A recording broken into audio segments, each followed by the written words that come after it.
Here we go. All right, friends, welcome back to another episode of the Strong Life Podcast. We're here with Chris Duffin.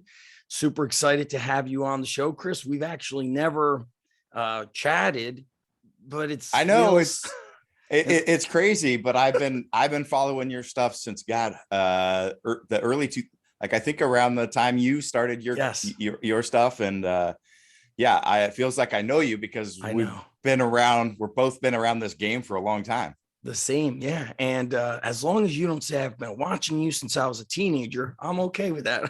When like a young strength coach says that to me, I'm like, holy crap, it's been a while. But yes, I don't think I get to say that one since we're the same age. So that's right, we're the same age. Speaking of age, Chris, there's a lot of listeners, viewers that are around our age. You and I are mid 40s. And what blows my mind is how hard and heavy you're still able to train and be healthy. That always, to me, is very impressive. Guys like you, guys like Matt Wenning, even Super D, Donnie Thompson. I always forget that he set the 3,000 total at age 46.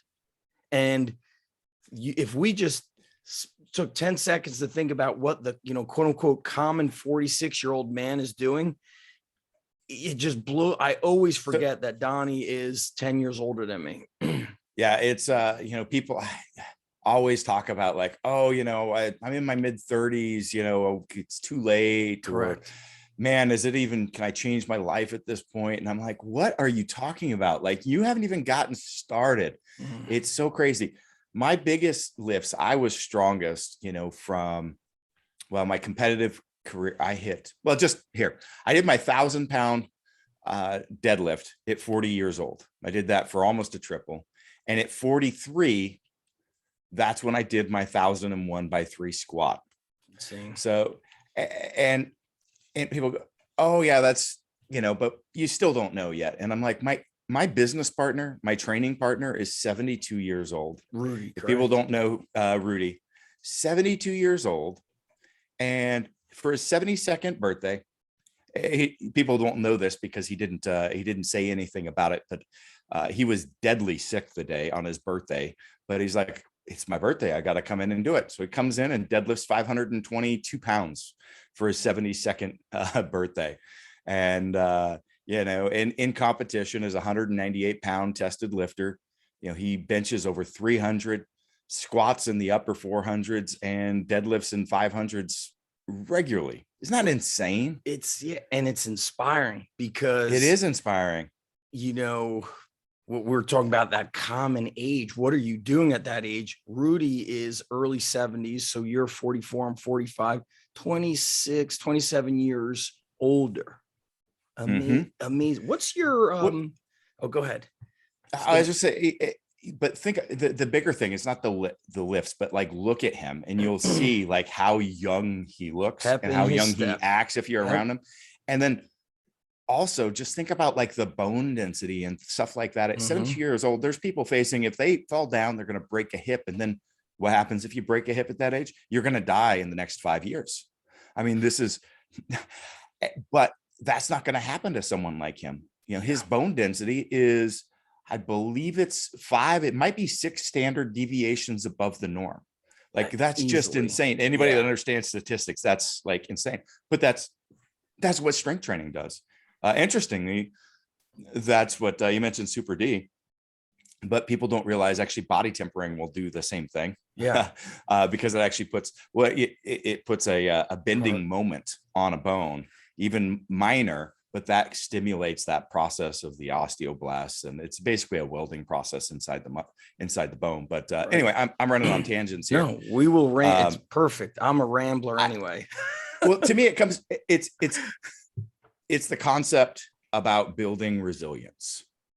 It's not like you frame this as I want to get bigger and stronger, but change strength to the word resilience. Durability. It's your ability for your body, your mind, everything to be able to withstand stress and be able to overcome what's going to come at you in the future. And strength training is an essential part of that. You can't neglect the other areas. It's body, mind, and soul. Yes. But development of resilience is such a critical thing. It doesn't mean you need to squat 1,000 pounds or anything like that, right? But the process of doing that is an essential component of life. You know, I always have I have questions planned, then we start conversing. So I'm just going to let it flow. That's how I roll. I don't really know. How long have you known Rudy? How did you guys develop a friendship relationship? Were you guys friends way back in the day? That's actually a good story. So he was, I think, 58 or 59, and he got into lifting. So he'd done it earlier in his career. He was actually went to school for, he's got a doctorate in it, was a coach for Boise State. So this is back like, I don't know, the 1930s or something. Well, that's a big time school. Joe Ken always mentions Boise State was a powerhouse in athletics when he was there. 90s. Yeah. So it was well before, I think it was in the 70s, right? Yeah. So I'd have to do some math there. But anyway, he left that career, didn't lift. And then in his late 50s, got into lifting. He'd been lifting for like a year, and he got into powerlifting. He'd learned about it and done some competitions. And there was nothing going on really in the Northwest at the time. You're in Oregon, correct? In Oregon, yeah. Yeah. So he hosted a meet, and I'd run into the same problem. There was no meet, so I started hosting meets. So the two of us, both in the same year, decided to start hosting meets. And then we were running around and competing, and met each other in the process. That Rudy's first experience with me is hosting a meet, and some guy calls him up and says, "Hey, I see you don't have a deadlift bar for your meet. Can you mind if I show up with my own set of bars?" That was me. Yeah, that was me. Bars that you made? No, they were just, I wanted to compete on my bars. Anyway, This was 2007, I believe, 2008. And he was, Rudy is our state's, he's done the largest amount of residential real estate development in our state's history. So he's a nationally recognized community planner. At the time, I was running an aerospace company doing a turnaround because I was a turnaround executive. And so we were both, that was our thing. We were high level professionals, and we ran into each other. And there was this meet. I dropped 630 pounds on my face on the bench press. And then I came back and I hit 650, and then everybody thought I was going to go to the hospital after the missed attempt. And I'm like, no, I'm going to get back under the bar. And everybody's like crazy. There's no video of it because nobody filmed it. They were so afraid because, like I walk away from the 630 bench and people are like, what are you going to do? And I'm like, I'm going to go up to the scorer's table and enter my third attempt. Holy crap. and then I'm like, I got to get this out of my head. Like I either like need to overcome this. And then on my deadlift, it was around like 700 pounds or something. When you tear it like up by your palm almost on your finger, and then it like unravels down your finger. And one of those had happened, and I'm in the back, and Rudy was back there, and I'm like, give me some, he had some, and we're super gluing it back together. Yep. So I could go out and hit my third attempt. And then after the meet, I'm like, hey man, you could use some help on your lifts. Why don't you come over to my place and train? I'm going to help you out. Did you have a gym at that time, Chris? Your own gym? I had my own gym in my basement. Okay. And there's anybody that goes back to my YouTube, it's all filmed back. My whole thing is all, I think I started my YouTube channel in 06 or 07. Okay. And you'll see this like yellow covered room. And every session's in there. And that was my basement, but I'm like, come on over, we'll fix it. And he's like, okay. He's like, I could probably use some help on my bench press. I'm like, yeah, just your bench. Okay, whatever. and I'm like, sure, come over. He's like, for like 1 or 2 sessions. He's like, I'll show up, you can fix my bench, and I'm off and do my own thing. Right. And I lived in like the ghetto. They call it Felony Flats, actually, is the name of it.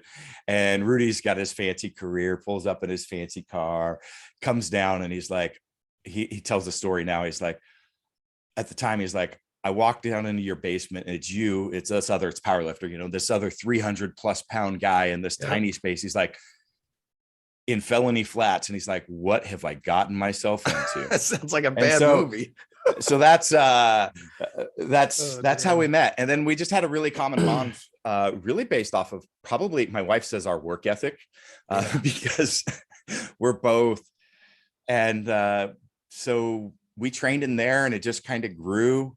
It grew to my garage, overtook that. And finally we're like, we need to open a facility. Yep. So I think in 2010, we opened a 4,000 square foot facility. It was right next. It was between across the street was the strip club that was very, very scary. And next to us was the grow shop, supplies, the head shop. and it was a really, the electrical lines, hung through the ceilings. When it rained, it rained through those electrical sockets that the water would pull out from the roof. And we were there for a number of years. Then we moved to a 9,000 square foot facility that eventually in 2015, we never thought it was going to be a business. We just wanted this place. Both of us wanted to be, hey, our careers, they're massive. What we're going to do is just create a place that has the right equipment, that we can employ the right methodology, and that we can create the environment that we need for success. And that was it. But then as we did that, we found out there was a fourth factor that we both really, that became a driving thing for us. And that was giving back. And that was the coaching process, the helping other people achieve their goals, everything involved. It became the highlight of what we did every day. We had these massive careers, but we would come, and then that was our place. And and that's cool. That's the origin story essentially for Kabuki and those are the 4 pillars that Kabuki is built upon. Yeah. I see in every post you talk about giving back, or we say pay it forward, however you want to kind of describe it. But I think what's is exciting is when you have somebody that wants to learn. Like Rudy was like a little skeptical, right? He sounds like a high school kid. Like, just show me. He's like, I'll show up. You can for a session. You can fix my bench press. Like, and he's doing you the favor. That's the start. That's the start of the story. 13 years ago, and now look where we are. Right. So, when I came across your work in those early years and looking at the evolution of the videos and the creation, I feel like the past 2 years, you've created more than you have in the past 12 years.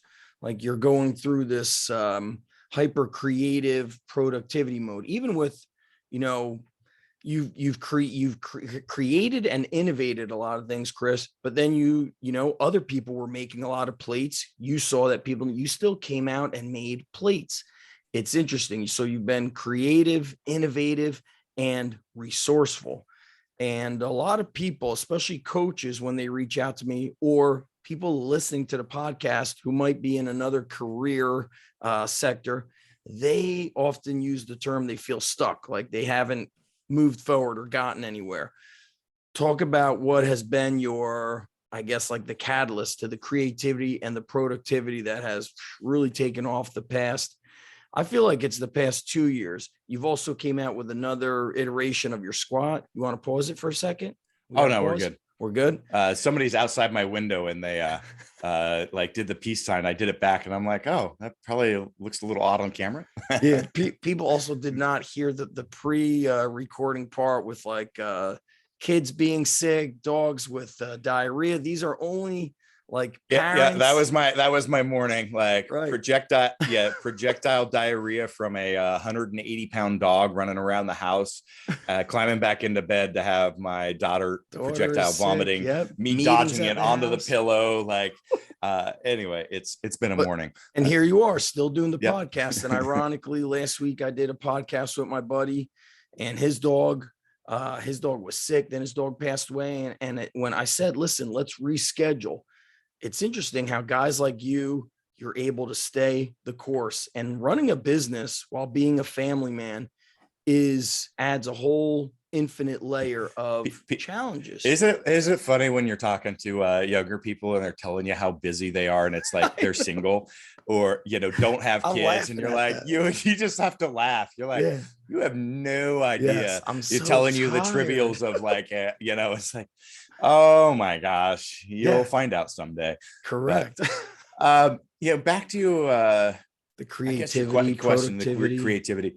So it's been a really interesting learning experience for me as I've transitioned. So I was, you know, I was a professional in running businesses, turning them around, like on the manufacturing sector, like all this stuff. But what Kabuki, my role in Kabuki has been different. So I've tried to manage that with like providing the resource that I'm an expert in, while also being the creative, the face of the company, like all these other things. And it's been honestly too much. And it's been overwhelming to the fact of, I know in certain parts of my job, I was not performing at the level that I've done for other companies.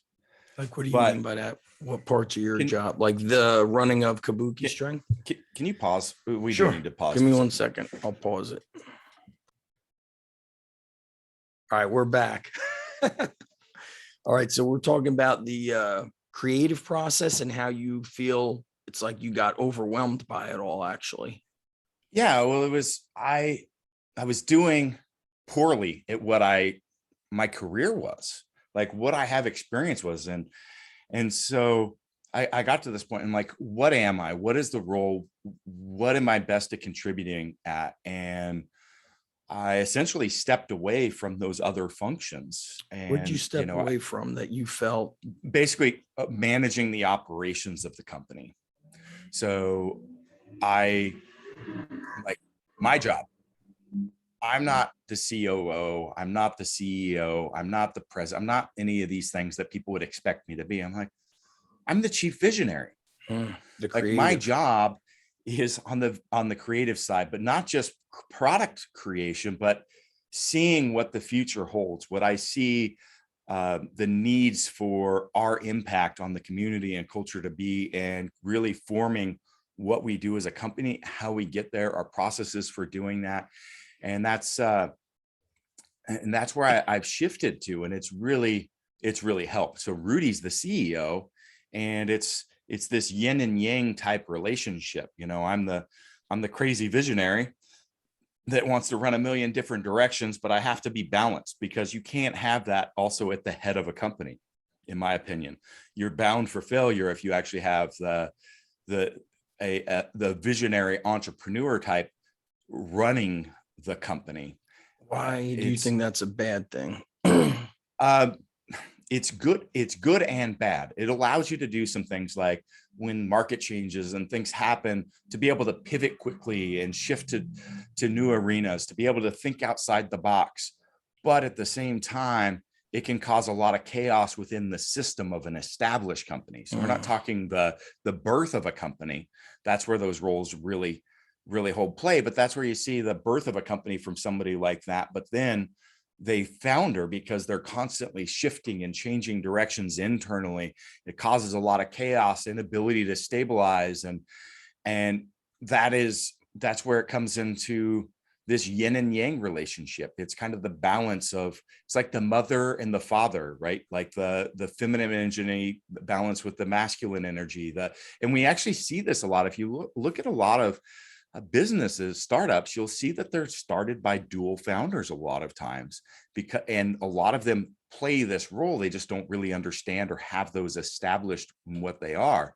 And then as companies get established, you know, maybe the person that was the creative that really brought it, but we see a lot of businesses start floundering because they get so, you know, this established company that is, you know, multi-decades around, gets so just business execution oriented, they get stifled by something new that comes along. And that's where you can never lose that. You've got to still keep some creative energy mixed at the head of the company. And that's where that's kind of the philosophy that I'm pushing. But with that, it's allowed me to really explore the things that I need. And not just with that, but me making those changes, knowing that I'm going to have ebbs and flows in both my energy, my creativity, and to let myself go with it, to allow myself to be in that space and to give myself time to have that creative. It's so easy to get stuck in the, maybe not stuck. Well, stuck. That's how you started the conversation with people saying stuck, where all you're doing is you're so productive. You're knocking stuff off your list. Your day is packed from beginning to end, but you're rolling around and it's 5 years, 10 years, and nothing big's really happening. Nothing new is really happening. You're right. And we really have to carve out that time. And it may be putting it on your schedule, or maybe just changing the way in which you work that allows you to have the time for that creative energy and that time to reflect, that time to come up with that. So for me, like, I've got my vehicle out there that you work on the truck. I work on. It's like this, everything about it is like there's one I've been posting recently. It's more of a standard vehicle, but there's another one I've been building for a long time that is completely ground up. Everything is all out one-off engineered stuff, from the 4-wheel steering. Is that the big lifted truck? That thing's amazing. It's if you go to a Duffin, I think, war rig, okay, you'll see the Instagram for the 4-wheel steer vehicle. Okay. But it has its own, you can air up and air down the tires while you're driving, but it doesn't drive yet. But anyway, I'll spend time to just like, hey, that's part of my day to be able to go work on that, or part of my week or month. I mean, sometimes it goes months not touching it, but then I may go spend 3-4 days on it. And then, people go, well, that's, taking away from your work, but it gives me that time to be away and be in that creative space. Right here next to me, I've got a couch. This is my napping couch. It's kind of a joke, but that is something, since I started the Kabuki, I've made sure to have a couch in my office so that, when I need to go down or I need to think, like, I've got this stuff built into my process. And it's just a different mentality, and even goes with, in the corporate culture, I was like, I had to be this person. I had to have a face on and present myself in a certain way all the time, every time, always be consistent. And now I let, like, my energy and my emotions kind of roll a little bit on my sleeve. I let my team is very aware of, like, my mental health issues, my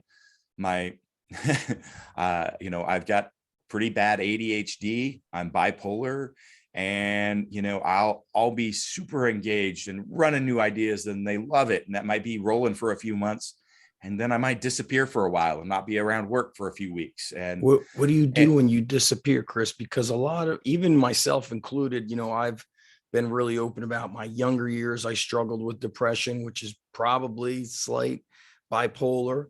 I'm talk to you about one thing, then I start thinking about another thing.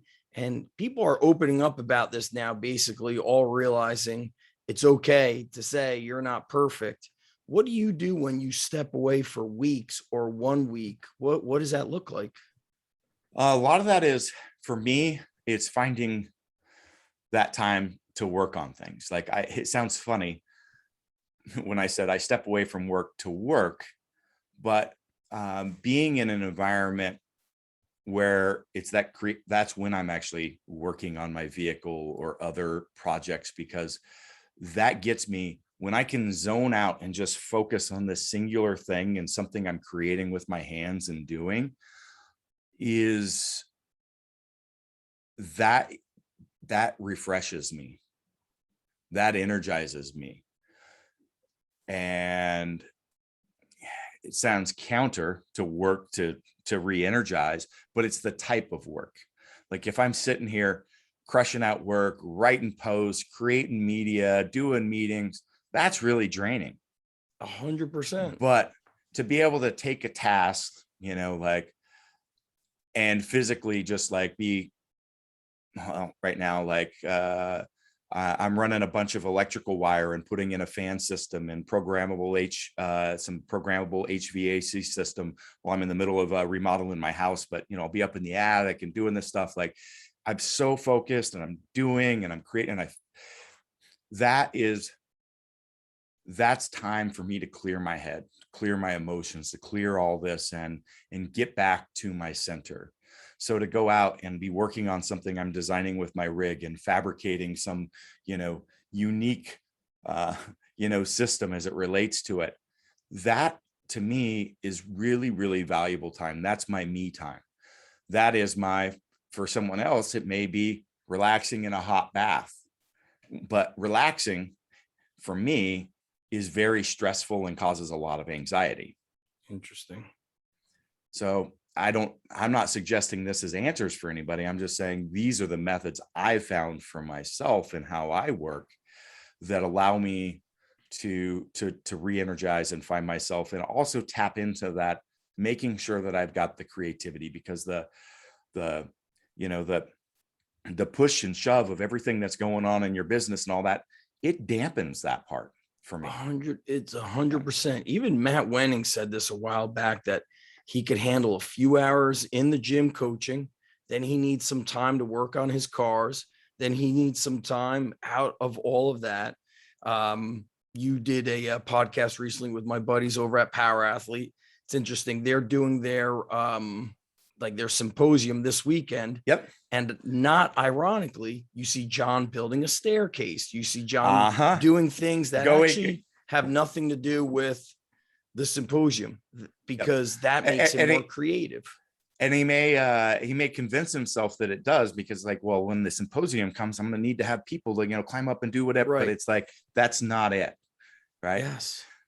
Which I love John, because John does the same stuff I do with cars and welding. But the welding off-road rigs and suspension and all this, so it was really great getting to spend some time in his shop and more time in person with him. So you did that in person. Yeah. Were you out there for were you guys doing an educational seminar out there, or you just went out and took a trip?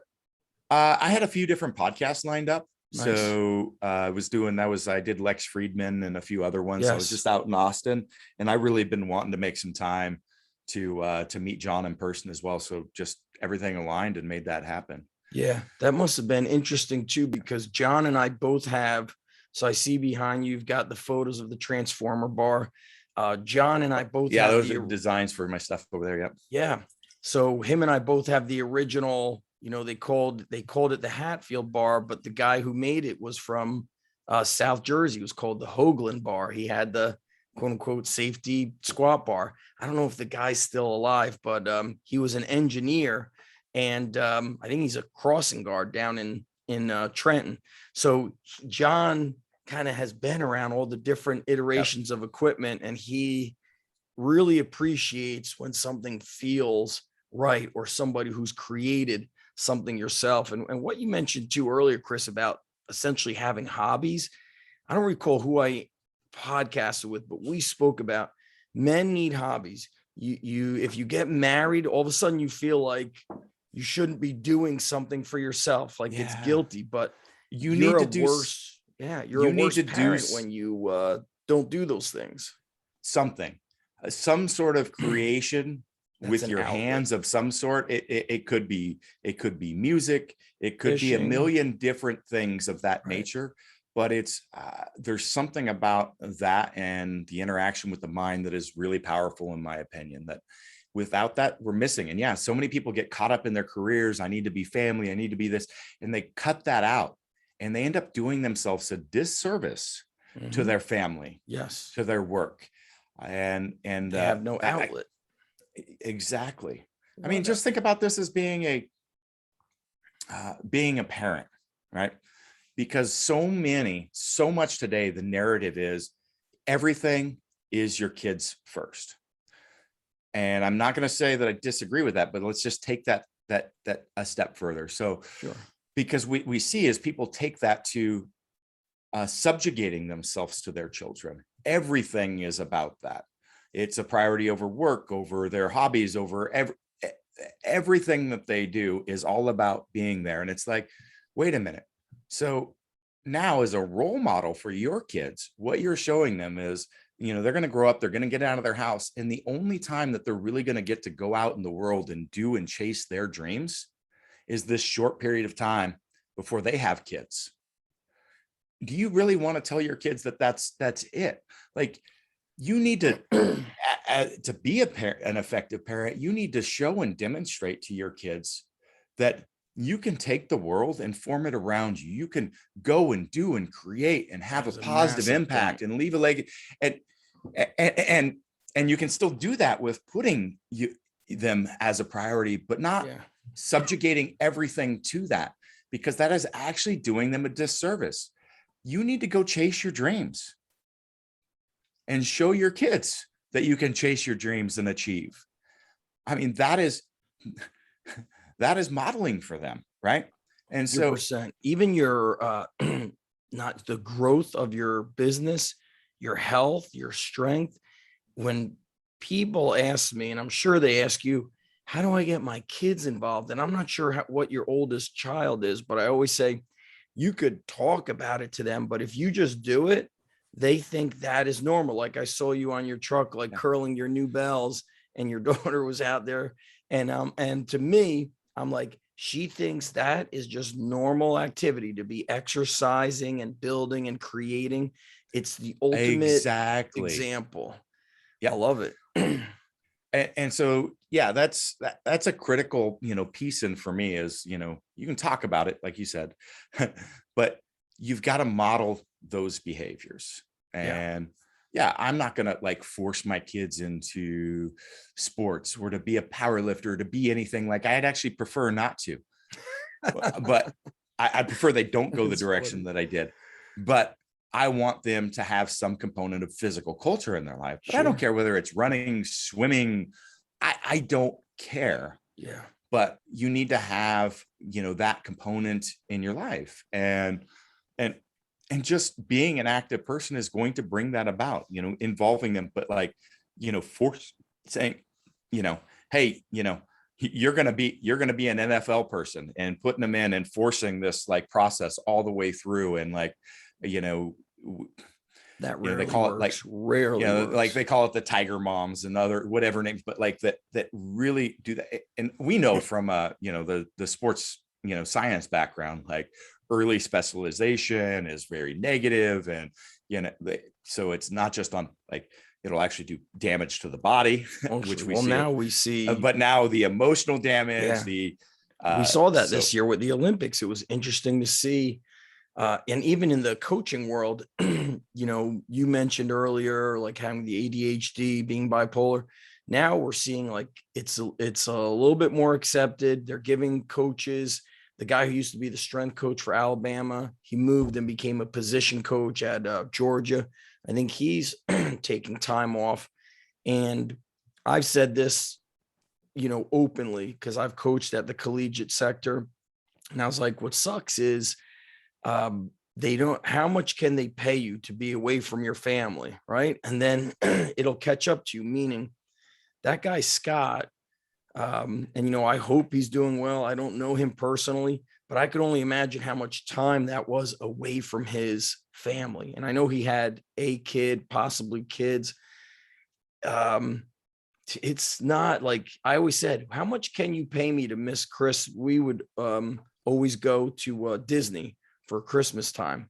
I have the most amazing memories with my kids, taking them there during the holiday, of like just amazing memories, the things we did, the things that maybe went wrong that I was able to fix. But if I was stuck in the college sector, I would not have been able to, because you wrestled, and wrestling is during Thanksgiving and Christmas and Valentine's. And guess what? God forbid you're away, because 2 days after Christmas are like the major wrestling tournaments in college. And I said, how much can you pay me to miss my kids during that time? And the answer is, you can't pay me enough. And so, when I talk about, chasing your dreams as an adult, that doesn't mean working 14-hour days and not seeing your kids, right? It means, that you're making time and their priority, but you are chasing those things. And if you don't, so the counter to this too is like, what we see is, people that aren't engaged in their work, they're not engaged in their life, and they come home, and because of that lack of engagement in those sectors, they end up being a lack of engagement with their family. They're there, they're present, but they're not, right? versus, 100%. being able to go home, sit down at the dinner table and, ask your children, what was the enjoyable moments from your day, and then Yep. sharing what you worked on and That's what you right. accomplished, and then sharing your excitement for, this is what I've got going next week. This is what I'm chasing, and having that, and then having them do the same thing, right? Like, you need to bring passion to what you do, and it will start coming to all things, which includes your engagement with Right. your, It'll backfire if you are exactly. not. What does your day look like, Chris? Like, I hate to say, what's your typical day, but like, Yeah. you're on the West Coast, so it's 1:10 here, it's 10:10 where you are. What does today look like? When will it end? When will you go home? Yeah. Well, as we know, I woke up a little early today to deal with some Poop both explosions. projectile vomit and projectile poop. Feel like I'm on a Mark Bell podcast here now. Anyway, poop story. typically I wake up at 7 a.m. and I sit there, talk with my wife for a while. My youngest will come in the room. We'll get up. I'll go downstairs, see the kids. We'll chat, have breakfast. And then about 9 o'clock, I'll roll out. So usually it's about 2 hours of time with my family in the morning. And so roll in. We had a 9:30 podcast, which works perfect. That's usually when I start my day. You saw my calendar availability, Yep. which is that. Today, I'm going to head home and have lunch with my wife and my youngest. I might stay home the rest of the day, but typically I'll have my calendar open from now till 3:30. 3:30 to 5 is my training time. So that's during my workday. And that's in this office that you have. It's the building. Yeah. So we've got 40,000 square feet. We've got manufacturing, distribution, our gym, content creation, a lot of different stuff. It's all here. Nice. So I'll go train, or I might head home at 3:30 and then train at home. Okay. Which is when you'll see like my daughter training with me. Yes. She likes to. My son doesn't. He likes sprinting and other stuff. So like That's I said, great. I don't force that, because Right. people like, he doesn't want to lift weights, whatever. My daughter wanted to join me. And then I'll be home by 5:15. And so we'll have dinner as a family every day. That's just no exceptions. We don't eat at the TV. We sit down at the table and we talk about our day. Then that's, then me and my wife will let the kids hang out from 7 till 8 together, playing, maybe watch some TV or whatever they do while we kind of talk and download about our day. Then it's working on getting the kids for bed, talking, finalizing things, from 8 to 9. And then me and my wife spend another hour, maybe sitting in the hot tub or chilling in bed, talking about our future, talking about this shared vision for the life that we're creating together, and all the different avenues and what's moving and how that's going. So you can see that's a pretty substantial amount of time that I spend with my family every day, and several hours focused just with my wife as well. Yeah. That is very different than my corporate career that I had before, which involved me waking up, dropping off the kids before they were even really awake, being at work, I think by like 6:30, leaving work by 5:30, going to the gym, getting home at 7:30, putting the kids down at 8. Yeah. Modern day work, I feel, can kill people. Yeah. And so that is, I had to change my life to support, what I wanted to do. At the same time, I spend more time with my family than I've ever spent before, but I also work harder than I ever worked before.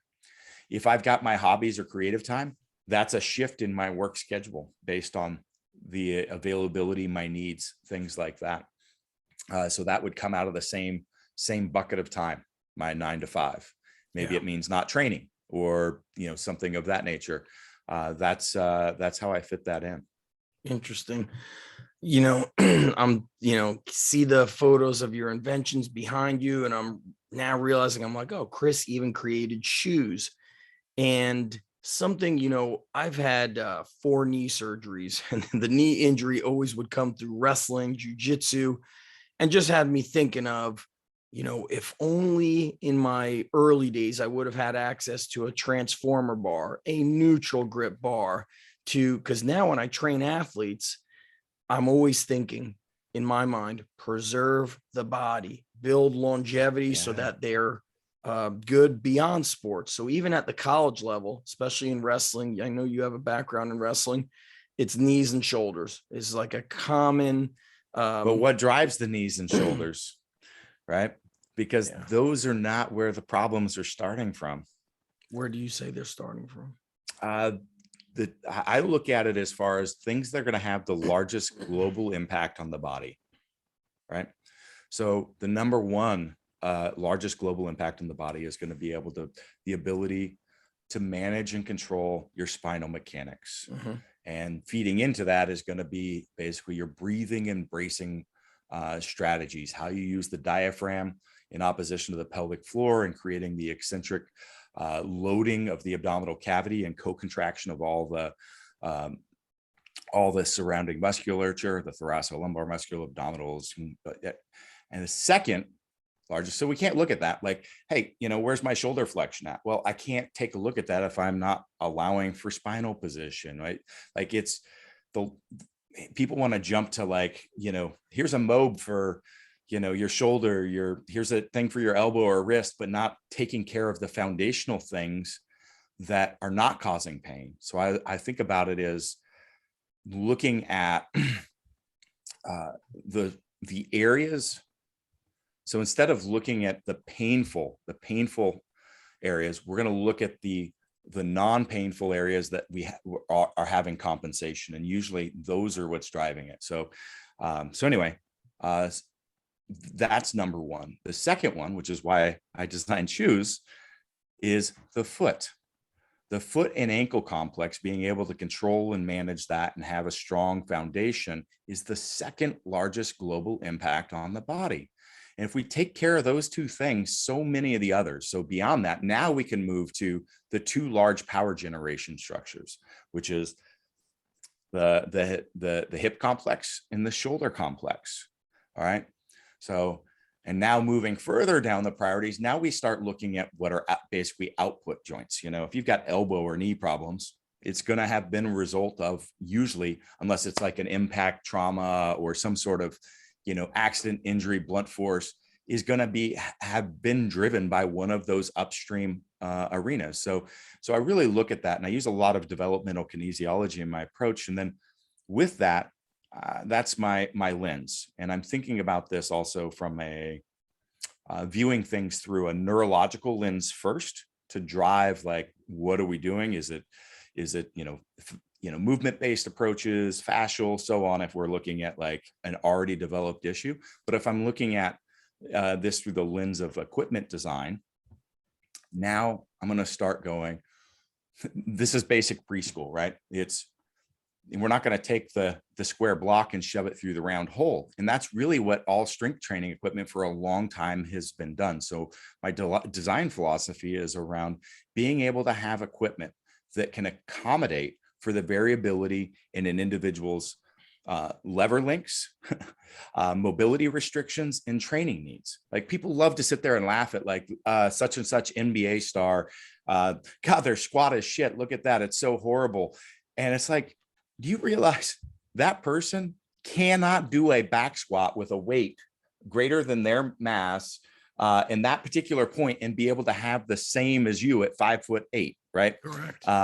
It doesn't, they're not going to have that. And that's where like the transformer bar comes in. I can literally manipulate the load so that, well, the load is actually what I'm actually not manipulating the load.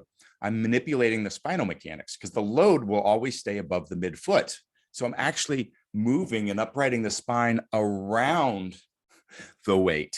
Right. And so that allows you, it's just like, that's what a goblet squat does. That's why people, when you want to correct a squat pattern, it's like, oh, and they go, oh, now do that with your back squat. Well, some of that you can and can't do, because we had the load in front of us and actually allowed a little bit more spinal uprighting. There's a whole lot more that goes on too with that affects the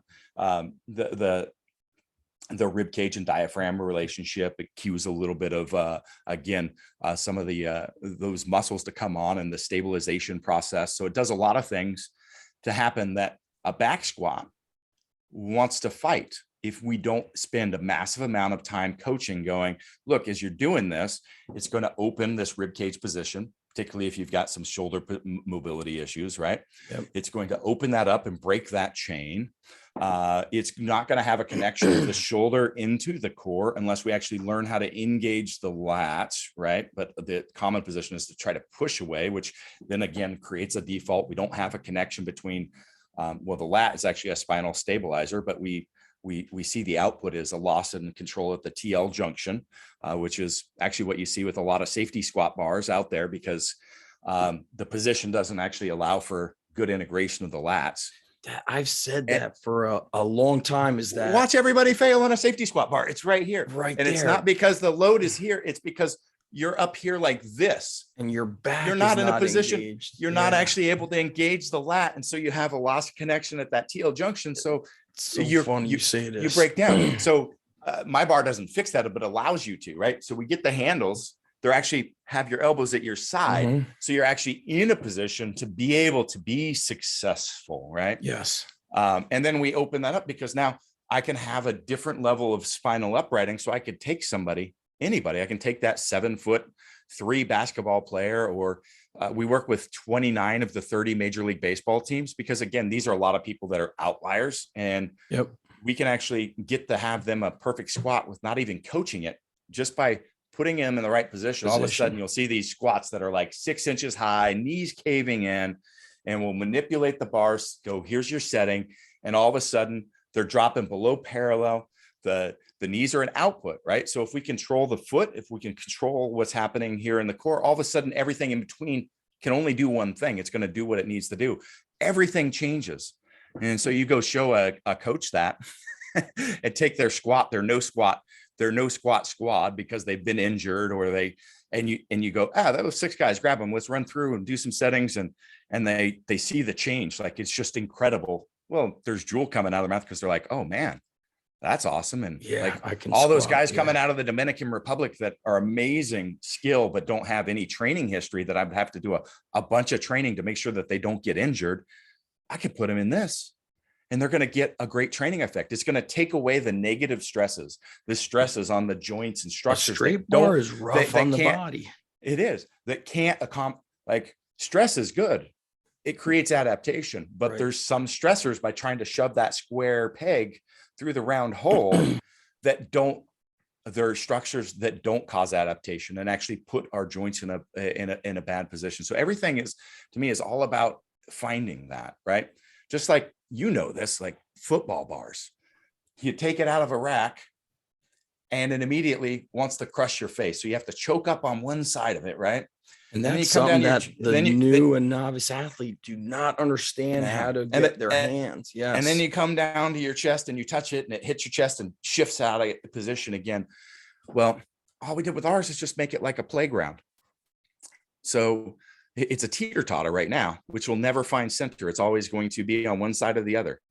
There is a balance point, but it's infinitely perfect. So you'll never find it. So you've got this induced instability here, and that's why it wants to kill your face.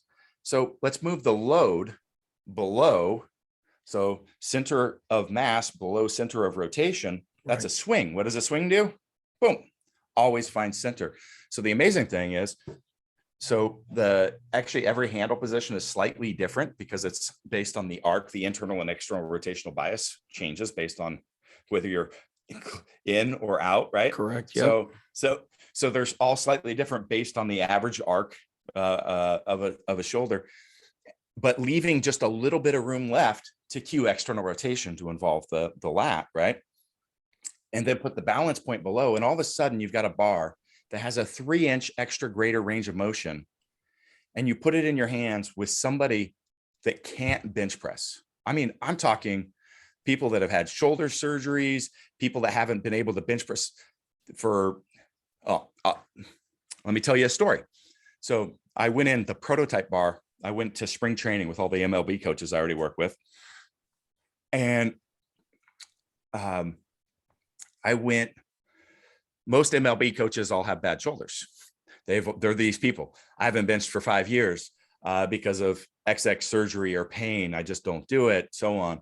And I went in and I think it was 5 people over the course of a couple of days that I was touring teams. So I was about 3/4 of the teams that I visited, where the head coach was the head strength coach. That was the case. And there with all their staff, I'm like, here, try this bar. And they're like, I haven't been able to take a bar to my chest without pain for They're years. anti-bench. Well, they're personally like, they're like, I love bench, but I can't, it's just been pain. I can't do it. And this is getting them over the anti-bench, because now they start having people bench after they get this experience. I'm like, here, try the bar. They take it down, touch your chest, 3 inches deeper than normal. So Right. what would normally you'd be like freaked out about, like, oh, put some weight on, put some more weight on. Nearly every one of them end up working up to 2 plates and doing reps. And their whole staff, jaws hanging down, because they're like, how's that feel? And like, it's pain-free.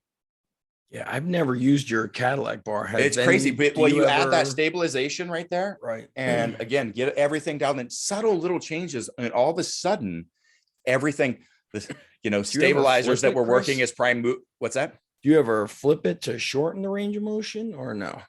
What I would recommend is just doing a board or something like that. If you flip it, it's actually going to increase the teeter-totter effect, right? Because now the Okay. weight's going to be the wrong Or direction. just floor So press you would, it? yeah. So obviously, if somebody has an internal rotational deficit, a deeper range of motion is going to cause a problem, because it's going to pull the shoulder out of position. You Yep. would want to shorten that.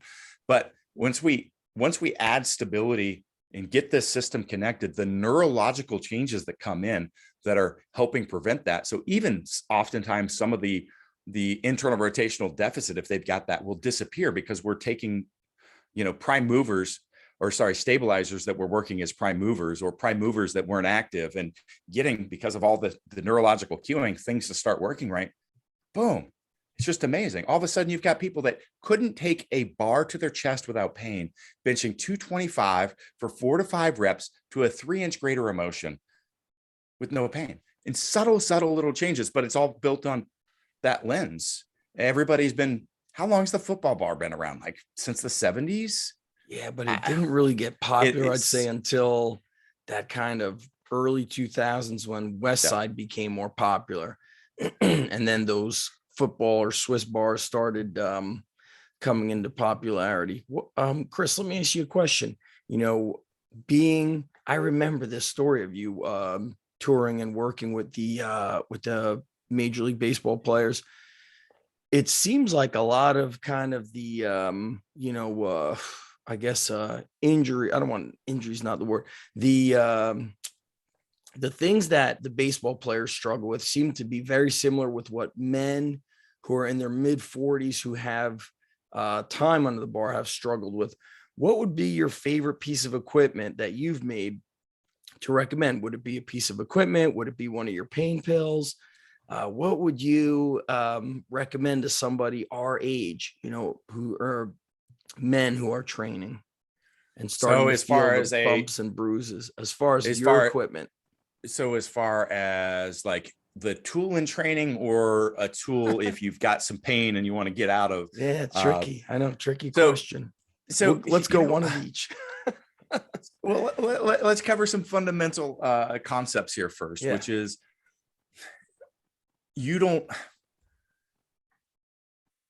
we adapt to stress, right? And so the greatest thing that we can do for recovery is actually how we move, and moving with load, but doing so appropriately. So it's not because you did a lack of stretching. You didn't balance your stretching with this. It's not because you didn't do enough tempering or rolling. And yeah, those things will cause a temporary relief, but I'm a company that sells you those products. I manufacture and sell them. I would want you to not use those. I'm the worst salesman ever. Okay. Because they're going to speed up the process. They're going to change, create some neurological inputs that tells your body, hey, it's safe to move in this range of motion now.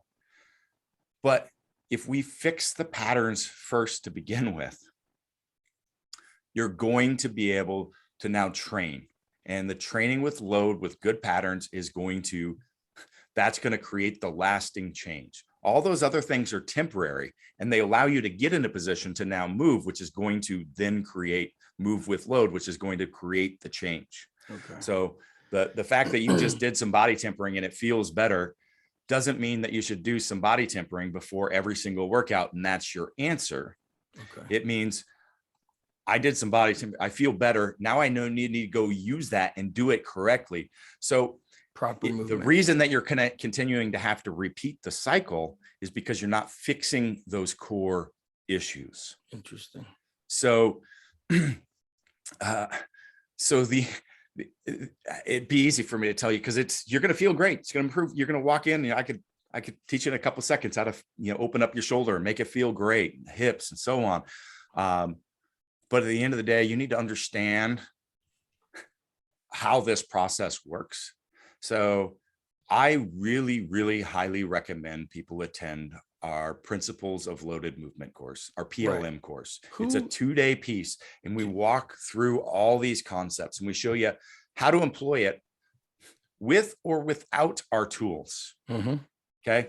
I'd love to have it and say, here, you got to buy our tools too, but you can learn how to do it. Our tools facilitate it to happen faster. Sure. But if you really want to have a huge change, understand our process from beginning to end on how we assess, how we correct, how we view things, because there's so many minor nuances of movement, and that you're going to open up your visibility to see things and be able to address that. The coach's eye, those nuances, the coach's Chris, eye. I always say is very hard. Like, I can't write an article about it. I can, but it's like, you have to be there and start seeing these things, these little nuances. Yeah. And the coach's eye. We try to, we produce content nearly every day for free on social media. We've got a website that you can sign up for that's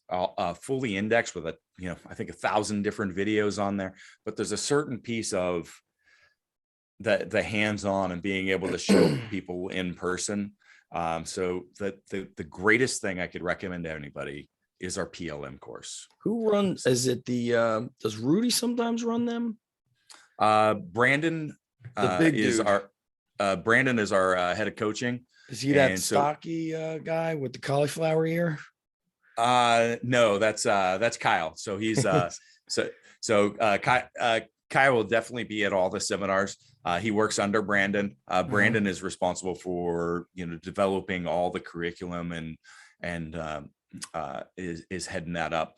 But we've got it could be any number of coaches. So we've got I think 10 coaches on staff right now. That's serious.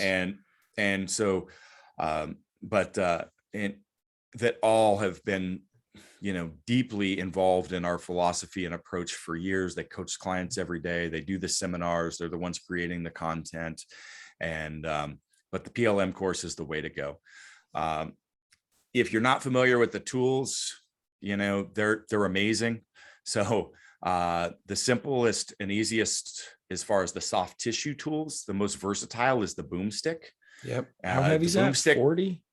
Boomstick's the lighter one. So it's 22. Okay. But if you combine that with an AccuMobility ball, we have this vice technique that allows you to really ramp up the tension, but the boomstick can also do a lot of the pinpoint work a lot easier. So the pain pill is really great for lower extremities, but it's kind of limited for your self-use and other stuff. So the boomstick is a lot more versatile. Okay.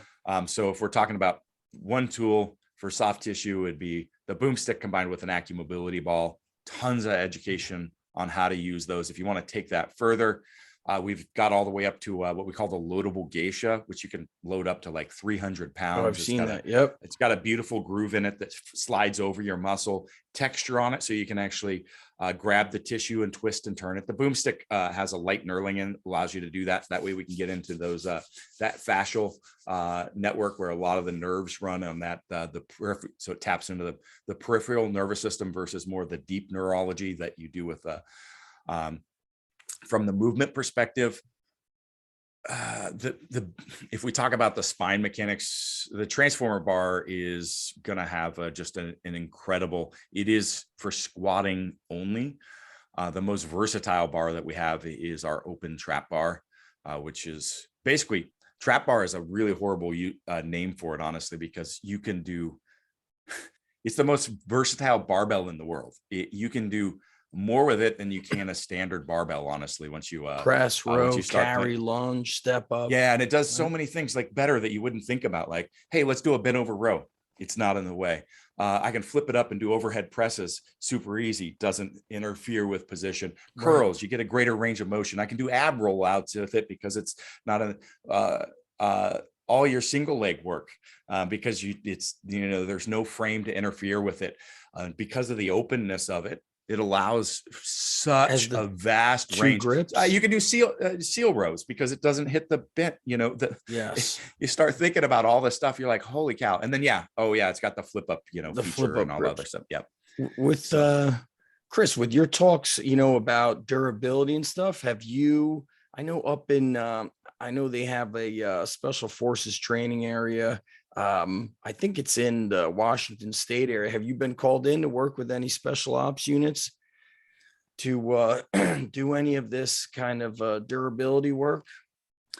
We have, and we outfit a lot of are in their we outfit 30s. a lot of bases. Yeah, and actually, I've got a boot underway under the barefoot line, and it is it's all the testing is being done by an elite Green Beret force, which is pretty cool. That's friggin' so, amazing. yeah. Those guys are oftentimes, a couple of years back, I was with Marty Gallagher, who I know you guys interviewed him a while back, but he brought me out with his crew to work with the SEALs, and many of them were in their mid 30s.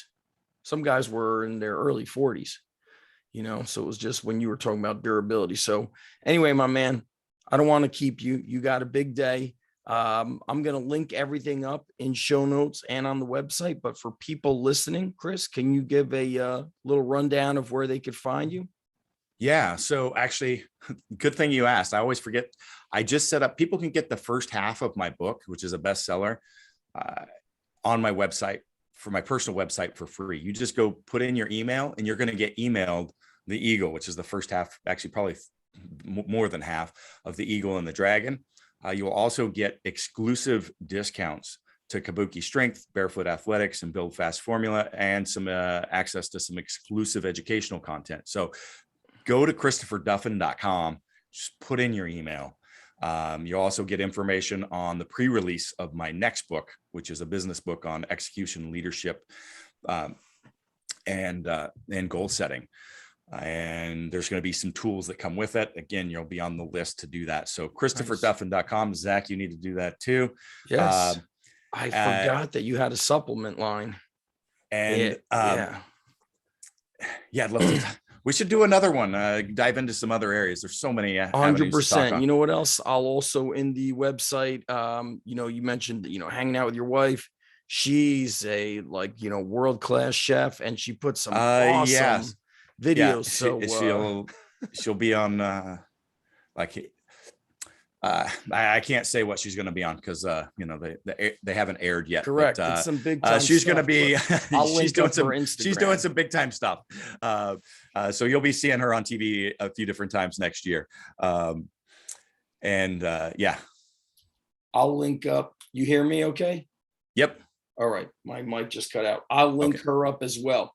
We got to let you go, Chris. Hang tight for a minute. Everybody listening, thank you so much. ChristopherDuffin.com, and go to the show notes for social links and anything, all things Kabuki Strength. Chris, hang tight, my bro.